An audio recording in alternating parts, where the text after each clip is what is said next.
Greetings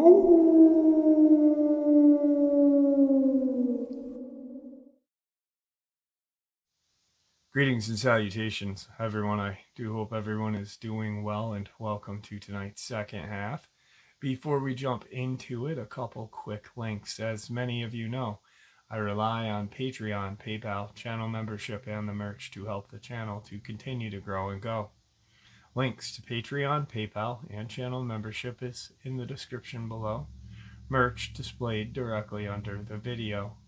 Also, Dogman Frightening Encounters, Volume 1 through 3, the audiobook versions. They were written and researched by Tom Lyons, narrated and produced by me, Jeff Nadolny. Those audiobooks are available on Audible, Amazon, and iTunes, links to which are also in the description as well. And finally, last but definitely not least, if you'd really like to help support this channel to continue to grow and go, simply subscribe. It does not cost a cent. Click the like button. It takes half a second. If you don't want to miss out on any of the informative uploads that I put out daily, click that bell icon. And folks, please leave a comment. Why? Well, because all of these things, they really do help the channel to continue to grow and go. And they just really do matter. And now, everyone, I have taken far too much of your time. Let's jump in to tonight's second half, shall we?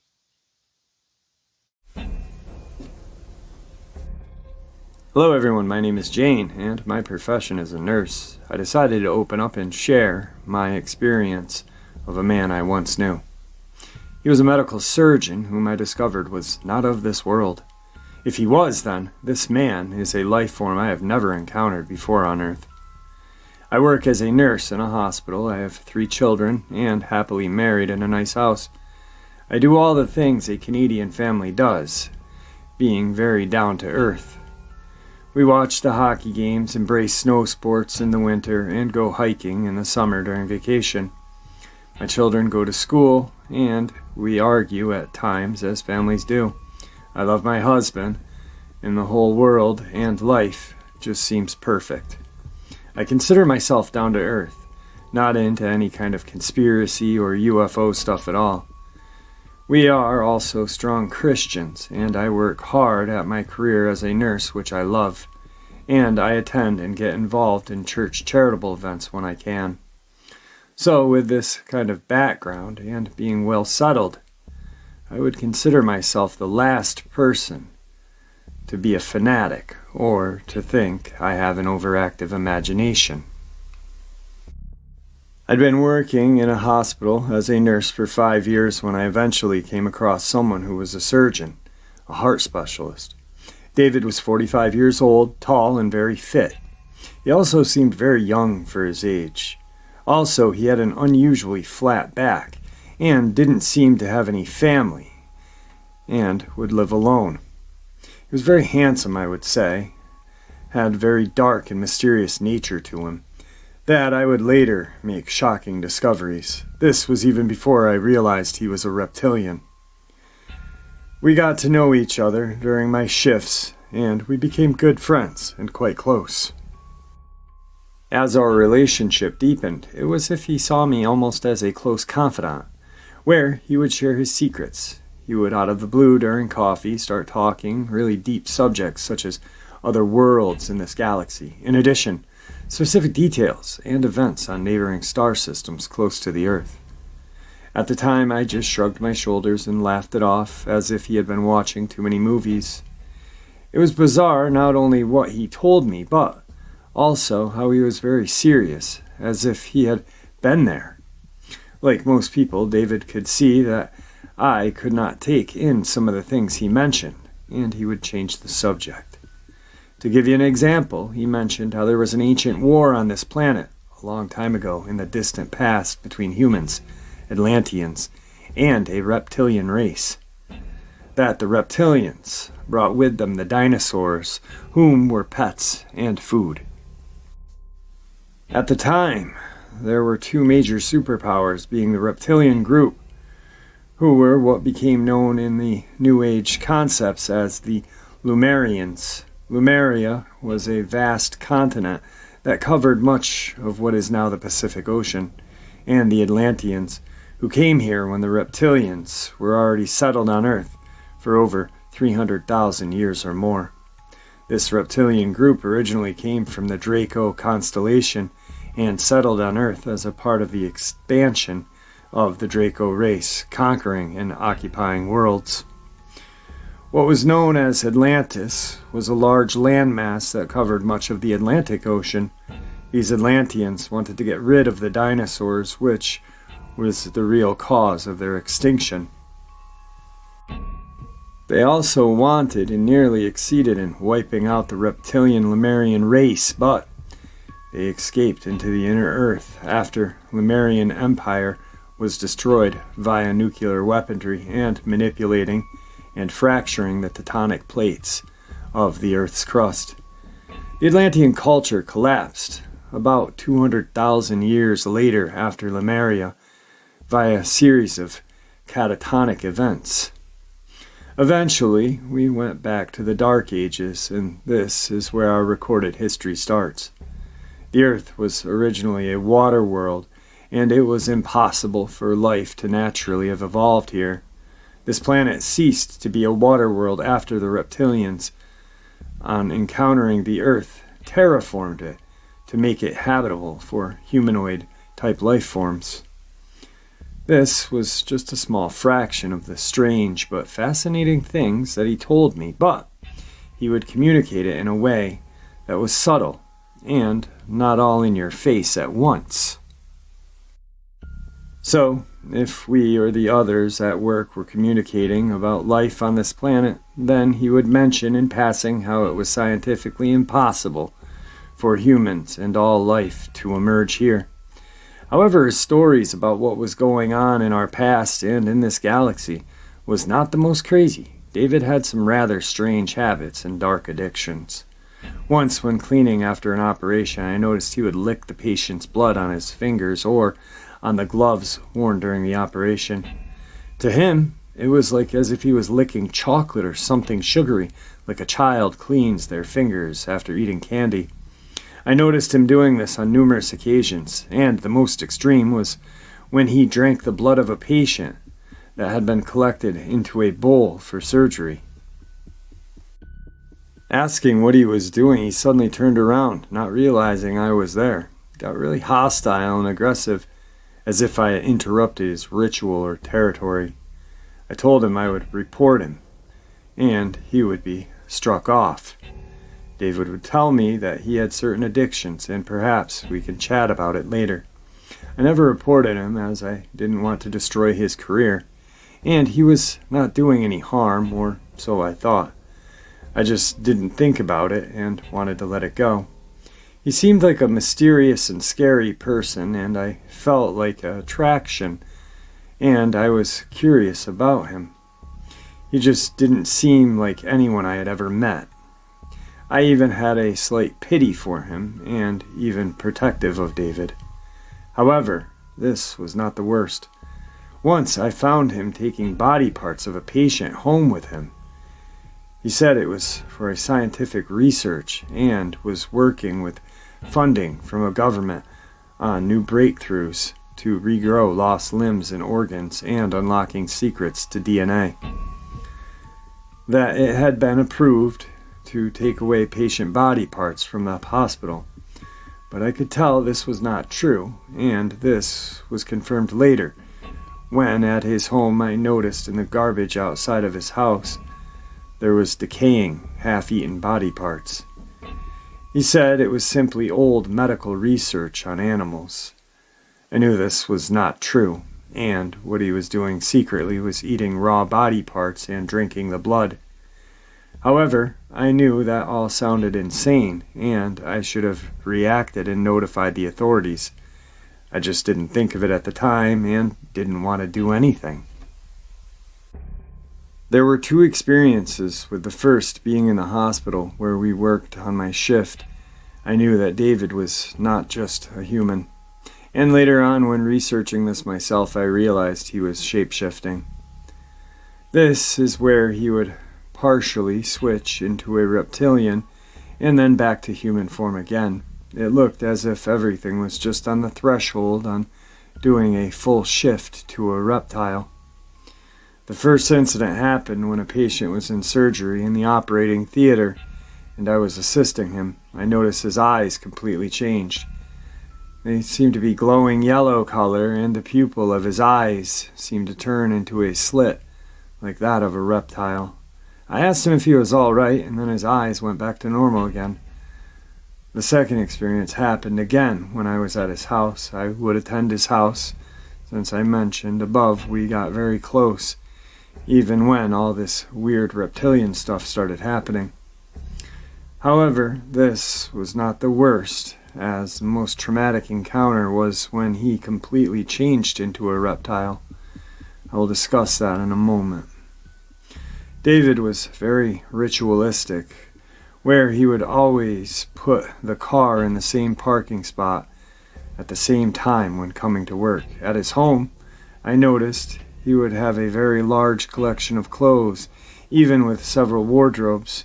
This was because he would only have a bath on a particular day of the week at a certain time. He would only wash his clothes on certain days of the week and would spend all day doing that. I have come across about reptilian brain that exists in humans.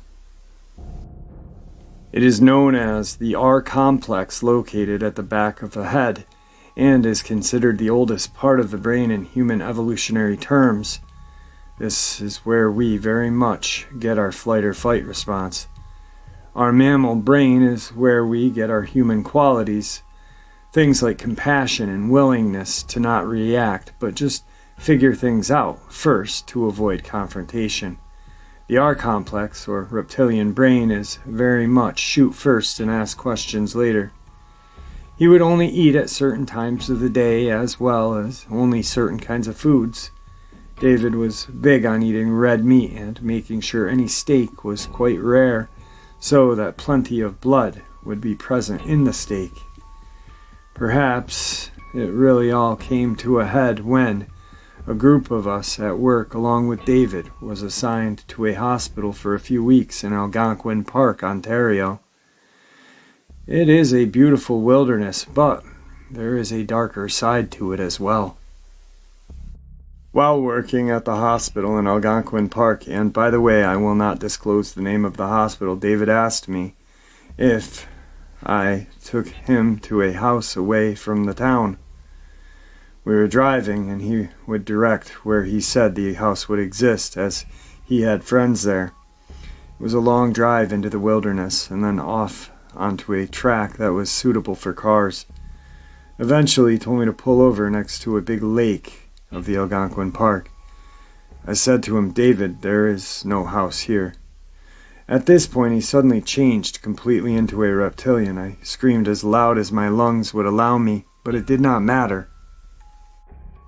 Let's face it, when you are in such a remote area, there is not a single soul who will hear your screams as your vocal cords echo across the misty lake. The atmosphere of the lake was like a prehistoric feel. It was very spooky. There seemed to be a very ancient vibe to the area. The mist was dense in places as it rose up into the sky, and then sinking back down again onto the surface of the lake. The water's surface was calm, and the blackness of the water underneath appeared as if you were looking into infinity. When David suddenly changed into an iguana reptile, I just freaked out and got out of the car. At this point, he, or his reptilian part, got out as well and just looked at me with his eyes that were of something I will never forget. This time, they did not look like the eyes of a reptile with the slit in the pupil, but were a light blue in nature and almost shone like a blue star. At the center, there was a white for a pupil. His head and face were what I could describe of a reptile with a nose and a mouth. He had pointed ears and long limbs, and became a lot taller, looking very fit and strong. His whole body was naked, and the skin looked like if you were looking to an infinity depth of a void of eternity. The color was greenish and mostly black. The skin was slightly scaly. His hands were almost like a hand, but had 4 long claws with one shorter one. The feet were of 6 claws and webbed feet. I would say upon shapeshifting, he had grown about 4 feet taller, and David, in his human form, was already 6 feet tall. This creature was now at least 10 feet tall.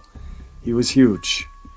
He started to speak in a language that I didn't understand, and in fact it seemed like just gibberish. However, what looked like symbols or archetype shapes of different colors started flooding into my mind's eye. They looked like a form of both Hebrew-type symbols and Egyptian. Clearly he was speaking to me, and then the creature turned around to face the lake and walked into it. He started to swim, heading further into the lake. At this point, there were other creatures similar to him that came out to greet the reptilian, who was David.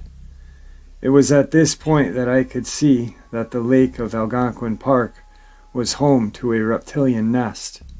There certainly seemed to be a whole nest of them in the lake. There was as many as 20 of these creatures that came to the surface of the lake. I just looked on in sort of an autopilot mode and not sure how to react, so I didn't. Eventually, some of the reptilian humanoid creatures started to move closer to the shoreline. At this point, I decided to get in the car. My heart was in my throat, beating wildly. I turned on the ignition and put it into reverse as the car lunged and skidded backward away from the lake to the trees. Then I sped forward as the wheels spun, throwing up mud and stones racing toward the track. The car almost flew down the road track and bounced around, almost skidding off the road. I never looked back and kept driving. Eventually, I realized that I was coming up to the road where the track ends and was going to overshoot the road and head into the forest on the other side. I slammed on the brakes as I was coming too fast and pulled hard on the steering wheel as I hit the road. This caused the car to swerve from its rear end as I hit the road, skidding like crazy with all the momentum and weight of the car on one side. I thought the car was going to turn over on its side, but it didn't. I then suddenly came to a stop, stalling the car. I realized at this point I was all right and needed to calm down. I was safe, but I needed to get back to my place of residence, where I was staying in Algonquin Park. I drove there at normal speed and went straight to bed when I arrived. Not that I could sleep for obvious reasons. The previous day was on a Sunday when I took David to the lake and had the encounter of David changing into his reptilian form, and we were off of work. I didn't go to work for a day on Monday, so I phoned in sick, but decided I needed to get back home to my family. The following day I went to the hospital when it was my shift. Other members of the staff were asking if I knew where David was, and I said I had no idea. Eventually, the official explanation from those at the top that he had left his job and planning on a new life, and there was no explanation about it. I went back home to my own place and decided to quit my job at that hospital and move to a different nursing position. I have kept this secret, and I have never told anyone about this experience. I have never heard or saw David or his reptilian form ever again. Today's second part of the upload is a canine cryptid. There's sometimes a fine line between myth and real creatures. Many of the animals we know of today were originally considered pure legend of the native accounts, yet managed to turn out to be very real indeed.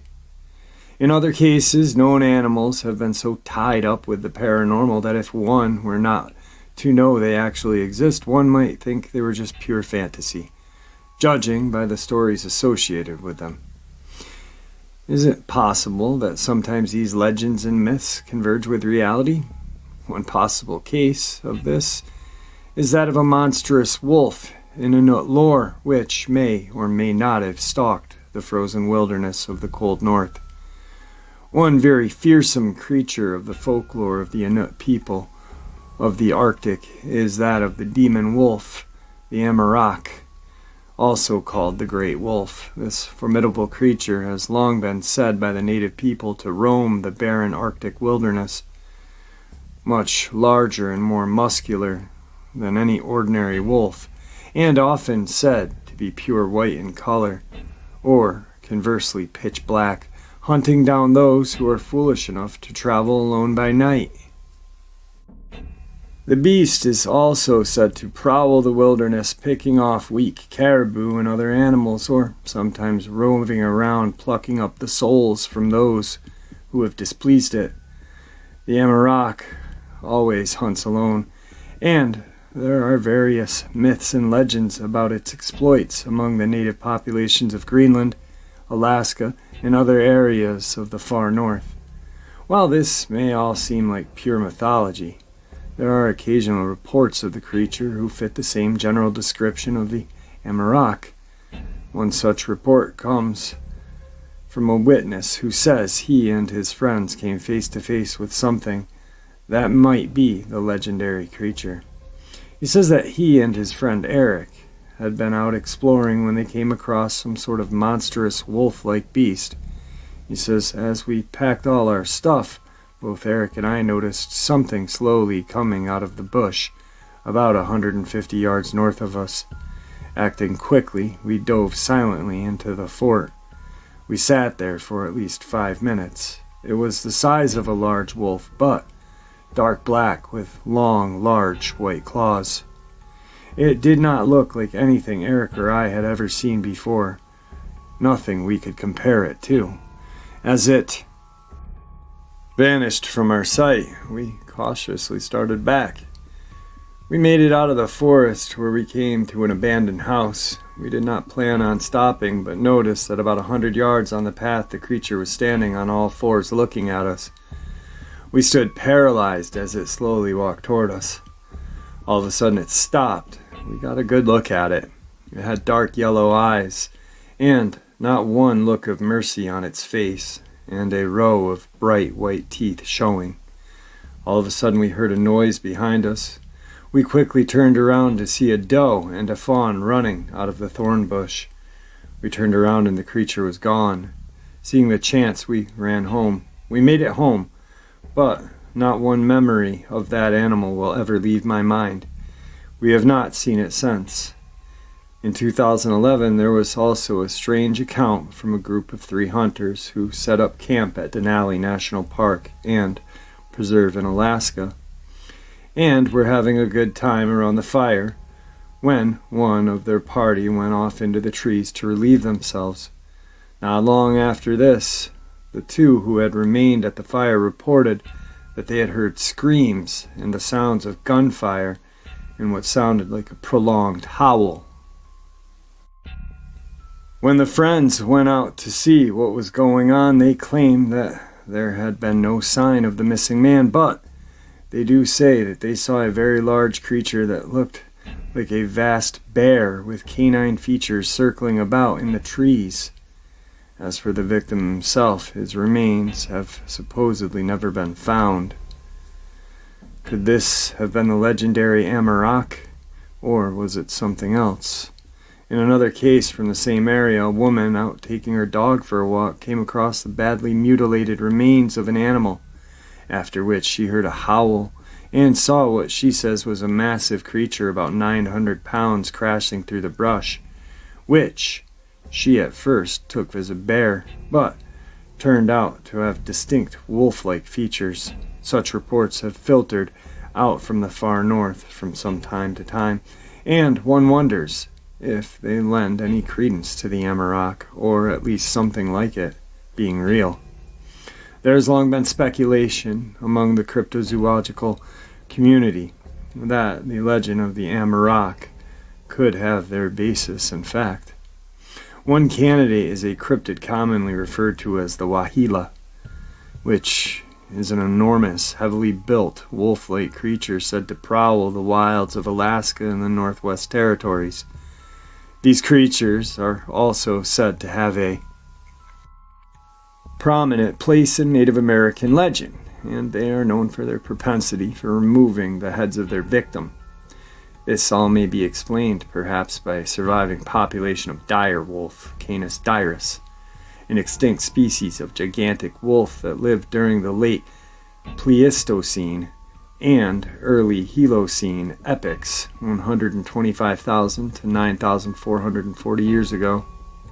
It could also possibly be an ancient extinct dog-like predator called the Amphissionid, also called the bear dog, which inhabited the earth from the Middle Eocene sub-epoch to the Pliocene epoch, 42 to 2.6 million years ago, or an extinct form of the hyena called the Hyaenodon. Is there some sort of mysterious wolf-like creature roaming the frigid Badlands? I think so. I also think an interesting little thing that was talked about the other day was how some Native Americans view the wolf as being possibly before us, you know, like a transformation. It'd explain a lot, you know, it really, really would. And I use Kuhnbo's 4 types. His word to me is bond. That man is a genius in my eyes. But you've got 2 types of Sasquatch. The one's on the East Coast, in America I'm saying. One on the East Coast, which is cavemanish, Neanderthal-like. More apt to use sticks, possibly.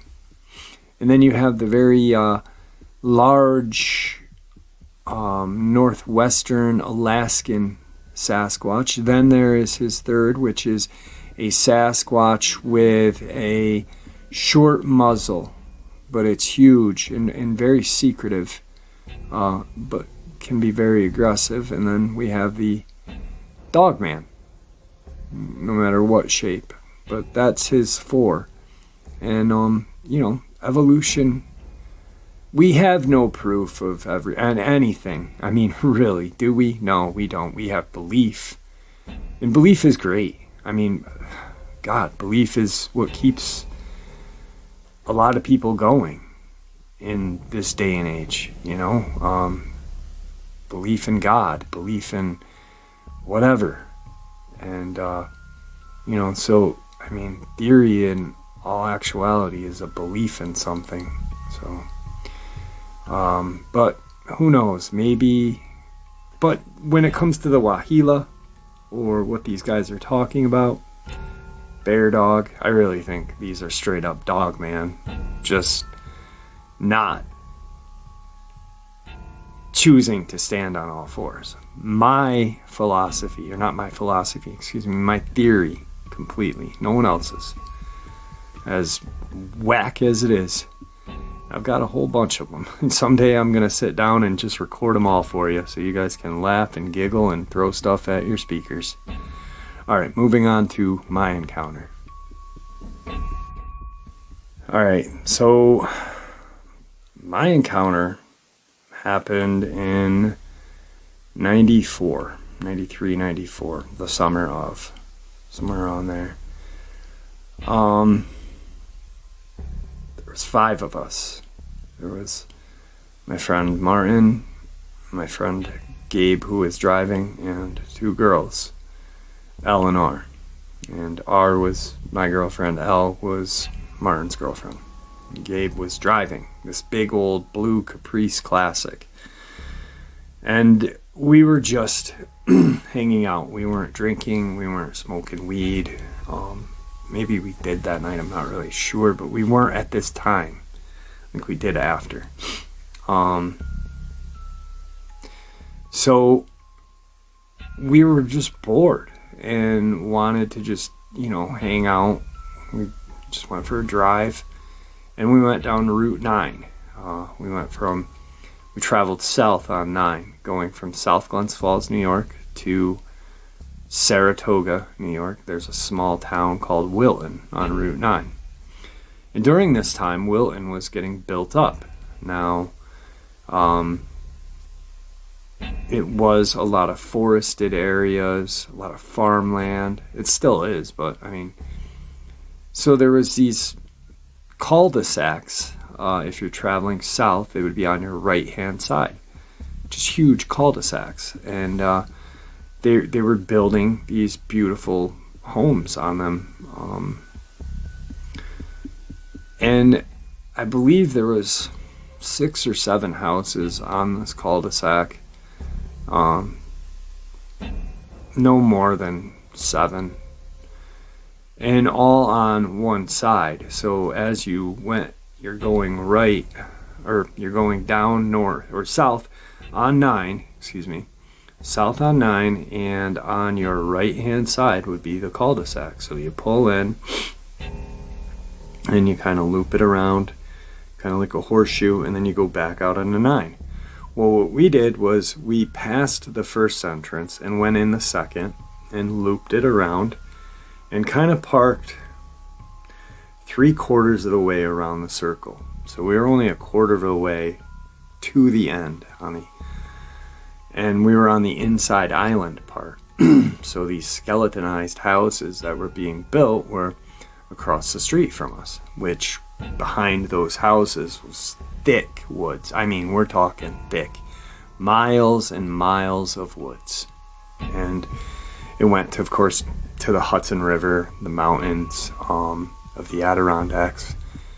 So we're just hanging out. We're listening to some Biohazard. I'll never forget Caprice Classic, listening to Biohazard. Me and Martin are just jamming out, because Biohazard and Corrosion of Conformity were our 2 favorite bands at the time, and we were just like, I don't even know, just looking like retards probably.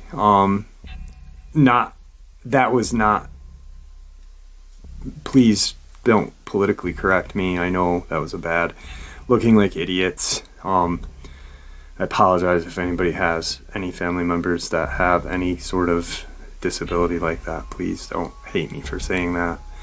So just looking like idiots.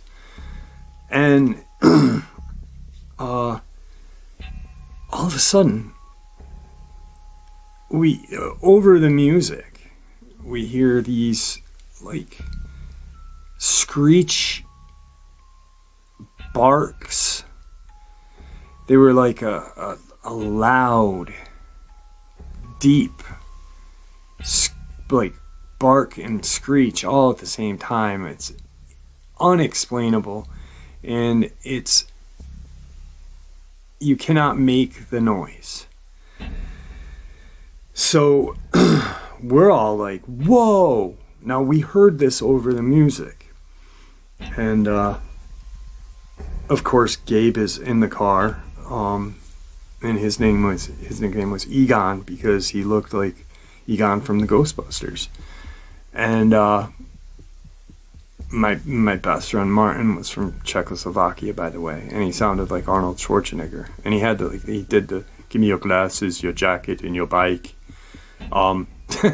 He literally, that's how he talked from like the day I met him till now, still to this day.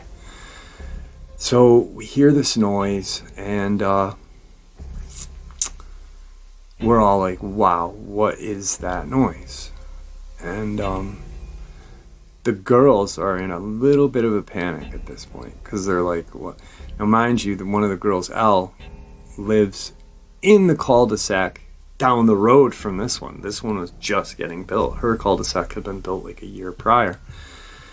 And her dad was like some hunter, taxidermist, so she knew animals. Like, she was not afraid of the woods. This girl grew up. I mean, where I live, you grow up, you're not afraid of animals, and you know how to identify animals. So the girls are kind of like freaked out. They're kind of standing. I'm at the front. I was playing with the hood mount thing of the Caprice Classic, flicking it back and forth, listening to music. Martin was standing by like the passenger side front light. The girls were behind that by the mirror, I'd say, on the passenger side. And now, mind you, no one's talking about Dogman in the 90s. We, at growing up, loved the movie The Lost Boys, and we were like just hooked on vampires. We, thought they existed, and, just, I mean, who knows if they really exist or not. I don't know. Maybe they do. So the girls are going, vampire, oh my god, vampire. Now, at this time, we start to hear that they're getting closer, these screeches, and we can hear the brush, sticks, just leaves, debris on the ground, like something big, and a couple of them are out there walking towards where we are. We're across the street, and we start to see these yellowish, kind of like a marigold. Yeah, marigold is the color, I believe. I want to say marigold, like a dark yellow, but they were glowing. We didn't have the lights on, and the only other light was the street light. There was like two of them in the cul-de-sac, and they were like a dull orange color. They were not bright at all. And they were at different heights, like 4 feet, 6 feet, 8 feet, and multiple of them, 5 to maybe 6. I'm not really sure. I'll say 5. I know there was more than 4 because we could see their eyes in pairs.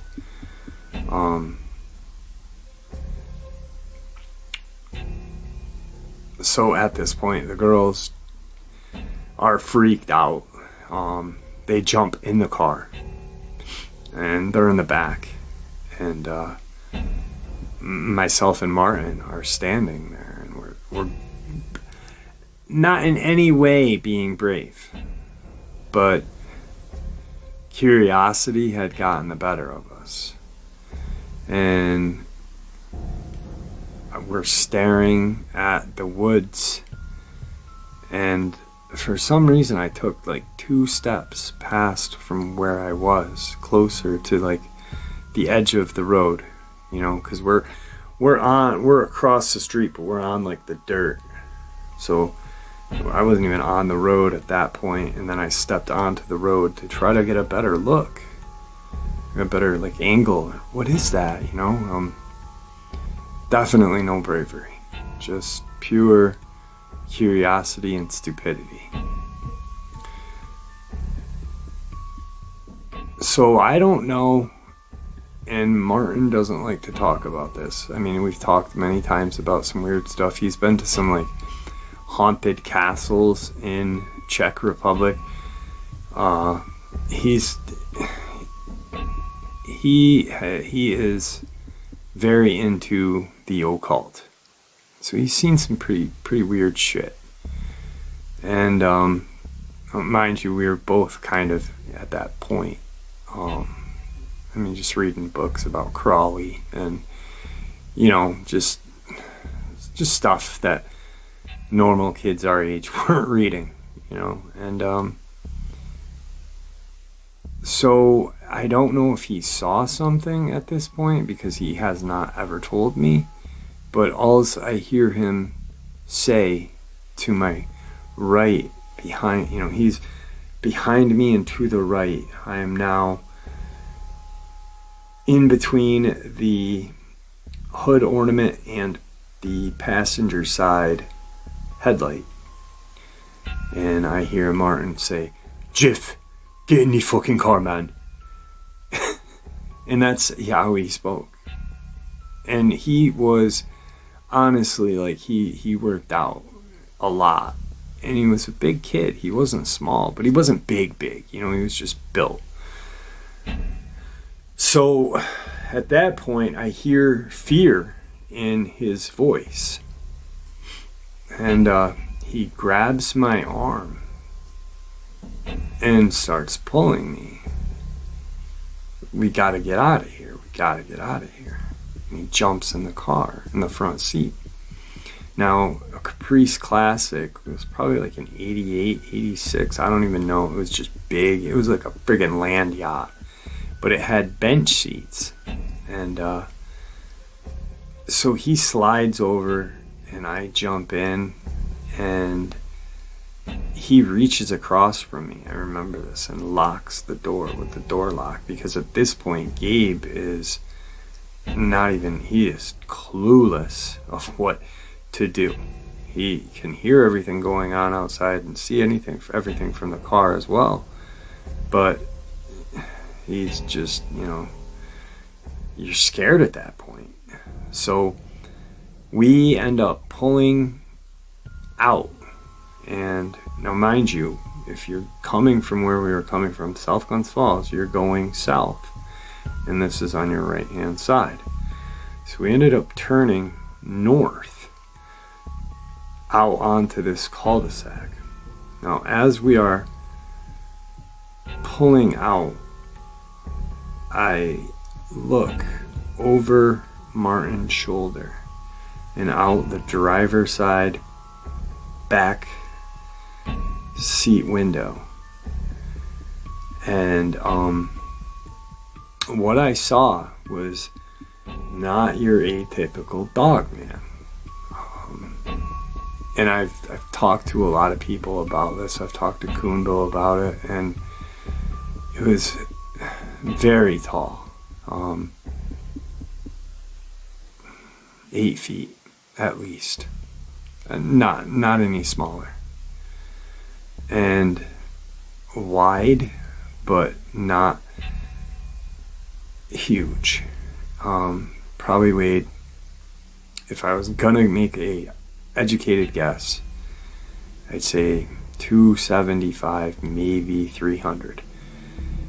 And it was standing upright, and it was not walking fluidly like everyone says.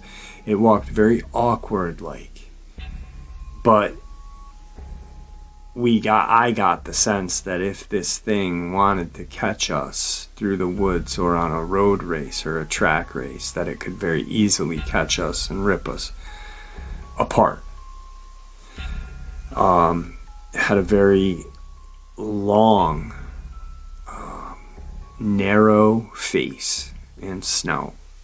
And the best way I can explain it, and it had very high pointed ears, but the face, if you remember in Beetlejuice, when they go to scare the girl and they kind of pop their eyes in and pull their face and elongate their face, kind of looked something like that, but with pointed ears and dark fur.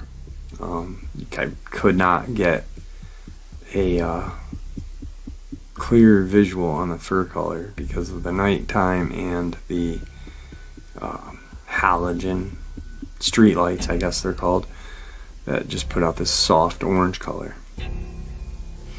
And at that point, when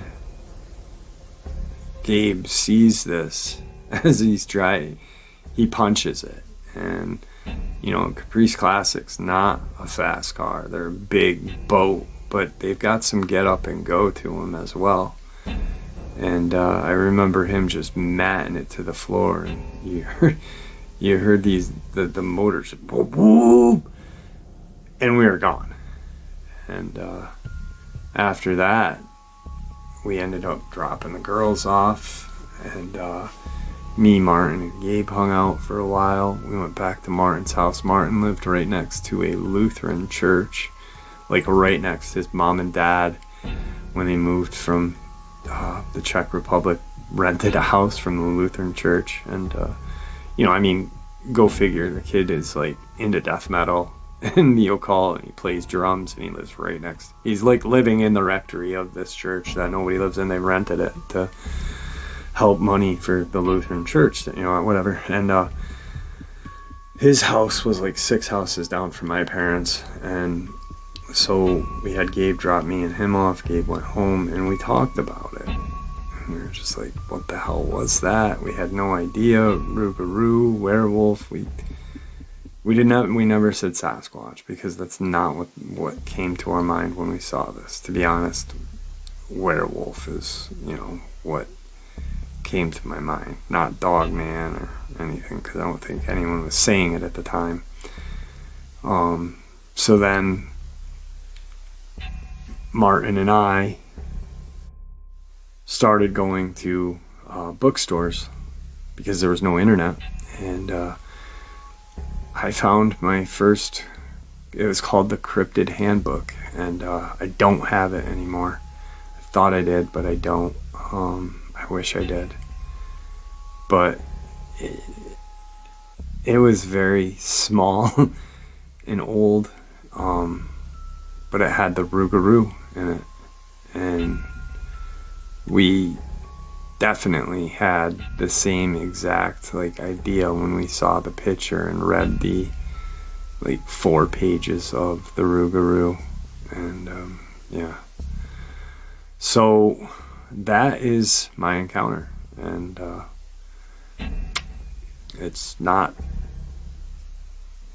thing didn't chase us down, it just popped out. The most interesting thing is that there was many of them, and I believe what they were trying to do was keep us distracted, so maybe 1 or 2 could flank us where we could not see them, and take us out. That's my only idea that I have. So that's my encounter, guys. Thanks. And there you have it, folks. I do hope you all enjoyed today's second half as much as I enjoyed sharing it with you. And I'd like to thank you all for supporting this channel. It is, after all, your support that helps the channel to continue to grow and go. And honestly, what gives us all a place and a chance to share our experiences and theories judgment-free. Everyone is simply treated with the respect that we deserve. Please stay safe, happy, healthy, and ever vigilant, keeping an eye on our children, pets, family, and our friends. These creatures are real, they are out there and dangerous. Share this information with those you love and care about, and it may just help save their lives someday. Until next time, never stop asking questions, never stop searching for the truth, and God bless you all.